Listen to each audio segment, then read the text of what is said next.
guys, welcome back to my channel and happy Friday. Hopefully you guys had a wonderful week. I also had a wonderful week. I just started a new job and it is kind of amazing. So I'm super excited about that, but I'm even more excited to introduce this new playlist on my channel, and it's gonna be called Freaky Fridays. And it's gonna be me doing my makeup and talking to you guys about some scary stories. But there's a little twist to this Friday's video because come to find out, the scary story that I was going to tell you about is true. So it actually turned into a true crime video. So if you like makeup and you enjoy scary stories or true crime stories, I highly suggest you hit the subscribe button below and hit the follow button as well, and watch this next video, and hopefully you guys enjoy it. Okay guys, so this story begins with the title, Killer Grandma. At the time, and now there's multiple titles to this story, but the main one that I saw was Killer Grandma. It's not funny, but it's a little funny. So the killer grandma's name was Cynthia Sidabaka, and I think I butchered that, but that's okay. So her name was Cynthia Sidabaka, and she lived in Fallbrook, California with her daughter Laura and her, oh God, forgive me, her son-in-law, I'm gonna butcher his name, Award Iwakuse. They all lived in Fallbrook, California, but with Award's 3 kids, 2 with Laura and 1 with a previous marriage. But they all lived in the same household, and Cynthia lived in the little house, the pool house that was behind the house.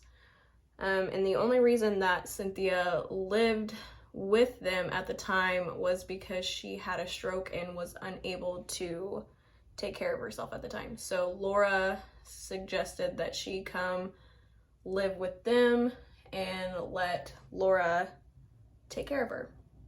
And so that's what they did. So Cynthia moved in with them and their 3 kids. And from there, Cynthia and Award did not get along. They did not like each other. Award did not like the fact that Cynthia smoked, and Cynthia did not like the parenting styles of Award. She thought his parenting styles were very harsh and not really necessary. Some of the examples that she gave to the prosecution in her trial was that Award was kind of emotionally abusive towards the kids. There were times when the kids weren't doing what Award wanted, so he would take a spray bottle and spray them with it. Most kids would either, be sent to their room or something of that nature, but not Award's kids. So anyways, so that was one way that he would punish them. Another way was that he would not just take away their electronics, but he would completely break them. And he also didn't like the fact that Cynthia smoked, like I said. And so when Cynthia would be smoking on the patio that was close to the house, he could smell the smoke, and there would be times where he would take the hose and spray Cynthia with it and completely drench her with water. And of course that was a no-go for Cynthia. And so another big reason why Cynthia didn't like A-word is because they got into a pretty big argument or something happened, and A-word decided that it was a good idea to throw away Cynthia's late husband's ashes. He threw away her late husband's ashes. What? So that's not funny. But so he threw away her late husband's ashes, and you would think that would be, you know, the kicker to have a motive to want to kill him, but that was not what pushed her over the edge, I guess. Of the morning of February 11th, which was also her birthday, Laura, Cynthia, and A-word were all awake because one of Laura's kids had a spelling bee to go to, and so she was up getting her ready, and she came downstairs after getting her ready, and A-word saw how they disagreed on how their child was dressed. According to Cynthia, A-word said that she looked ghetto and needed to go change before she went out in public like that. A little much, but whatever. So he said that, and that set Cynthia over the edge with all of it. So she went to her little pool house and grabbed her .38 caliber handgun and proceeded to the patio area and shot A-word. Well, she shot him 12 times, but she let out 15 shots. 3 of those shots did not hit him. But out of those 12 shots, they hit him. But the kicker was that the first 7 were not fatal. Of course they wounded him, but he was still alive. And Cynthia did not like that. So she ended up going to her car because she had no more bullets in her home or in her little pool house. And she loaded 5 more bullets into her gun, went back to shoot him again, but he crawled to the house and locked the door behind him somehow. And because of that, Cynthia decided to shoot through the door. So she shot the last 5 rounds through the door, and all 5 of those rounds hit A-word and were the fatal shots that killed him that day or that morning. And you would think most people would want to get away and hide or try their best not to get caught. But that was not Cynthia's plan. It was her birthday and she was going to do what she wanted to do. So she ended up, instead of hiding, she went to Denny's and had breakfast. And that wasn't the last of it. She ended up going to the casino after and gambling, and then she called her daughter and stated that she wanted her to take her out for her birthday and to take her to her favorite coffee shop. So that's what Laura did. So she took Cynthia to her favorite, or not took her, but she met Cynthia at her favorite coffee shop. And shortly after they arrived, the police also arrived and took Cynthia, Laura, and their kid in for questioning. More so not the kid, but the kid was with them, so she had to go. But they took Cynthia, Laura, and the kid in for questioning and took them into separate rooms. But the investigators asked who wanted to go first, and Cynthia kind of raised her hand and was like, I'll go first, I'll get this over with, it's my birthday, I need to get out of here. And so Cynthia went in, and the investigators stated that something bad had happened, and she goes, what happened? Like, she didn't just shoot down her son-in-law on the patio and kill him and go have breakfast and act like nothing happened. But so she was like, oh, what happened? I don't know what you're talking about. And the investigators stated that your son-in-law has been killed today. And she was like, what? No. How? And they went on to let her know how. And then after, they asked her again, kind of where she had been, you know, just asking her the normal investigator questions. And so my eyeliner is not wanting to work with me today. That's okay. So they re-asked her those questions, and after a period of time, she ended up admitting that she had killed him. But she stated she had to keep her family safe.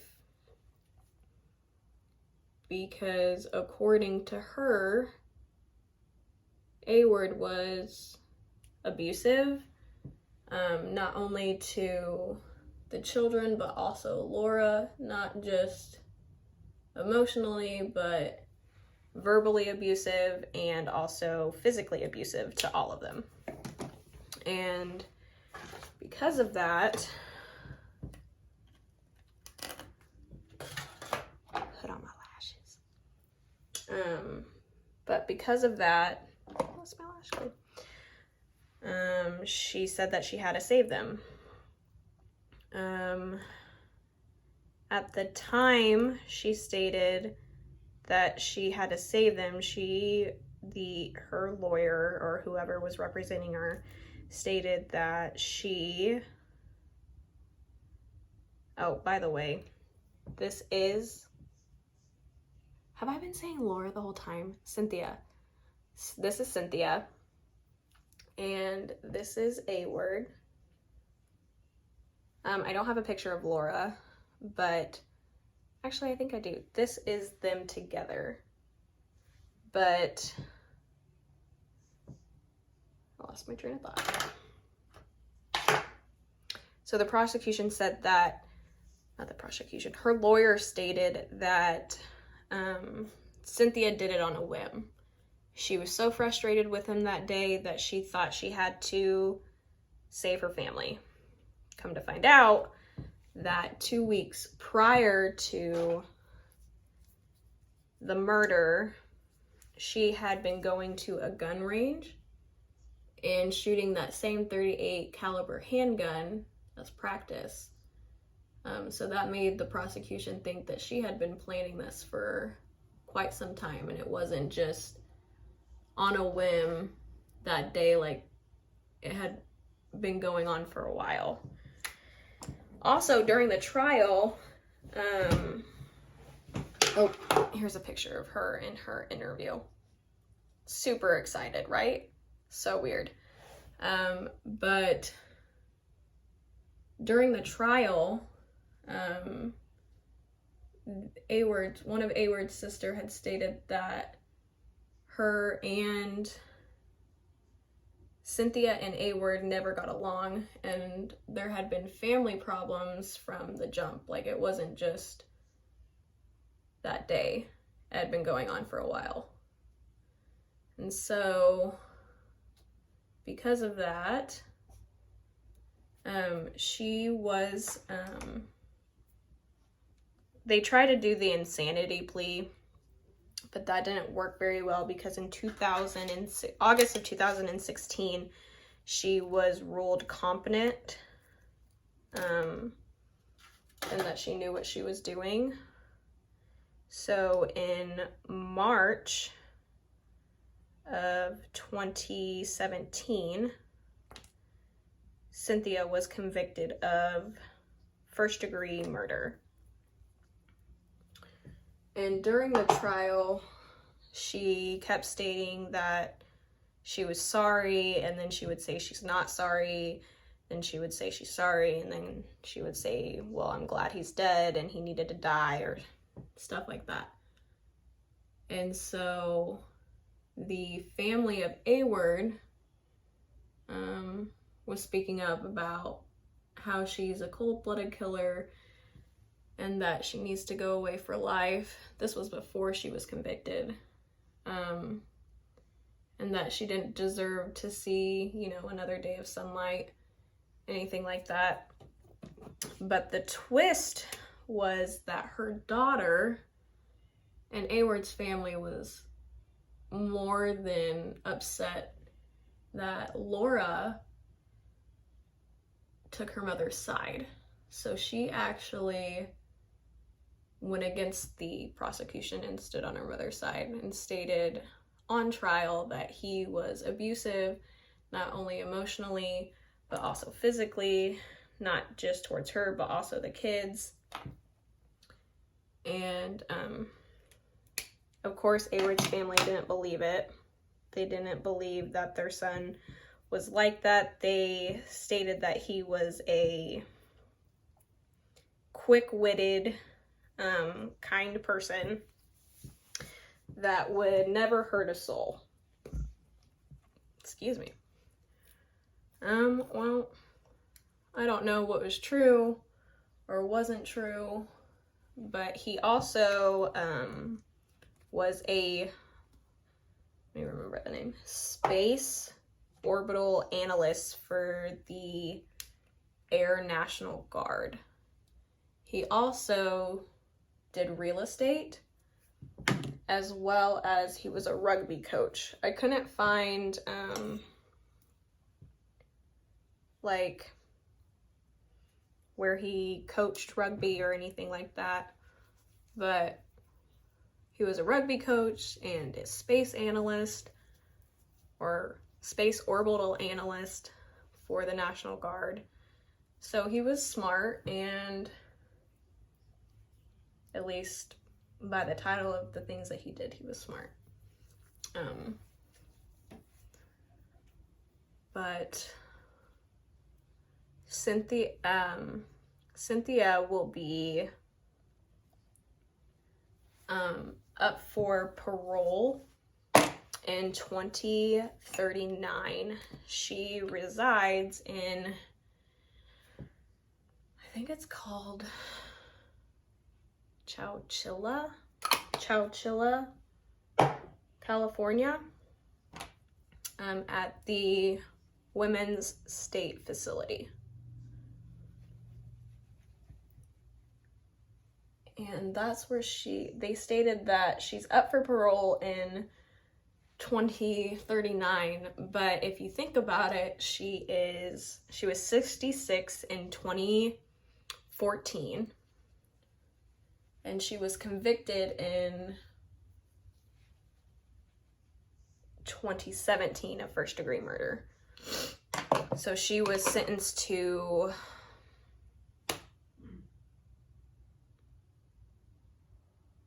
50 years in prison. Is that right? 50 years in prison. but they stated that she will most likely be there until she dies because she was old when she went in, and she will most likely not make it out after. So yeah, let me finish the rest of my face and I will be right back with the ending. Okay, so this is the finished look, but let's recap on what we just talked about. So we had a killer grandma that didn't like her son-in-law, pretty much. You would think that maybe a normal person would just move out and not pay too much attention, I guess, to the yelling, and because it's not their house. But Cynthia didn't want to do that, so she ended up killing A-Word, and Laura was devastated that her husband was dead and her mom was going away. And yeah, so crazy story. Short, but crazy. So hopefully I'm awful at telling stories. So hopefully this one was semi-decent and you could follow along. If not, I would really appreciate you giving me some tips and tricks down below. But come back next Friday for a new story, and have a wonderful weekend. Be safe, and I'll see you next time.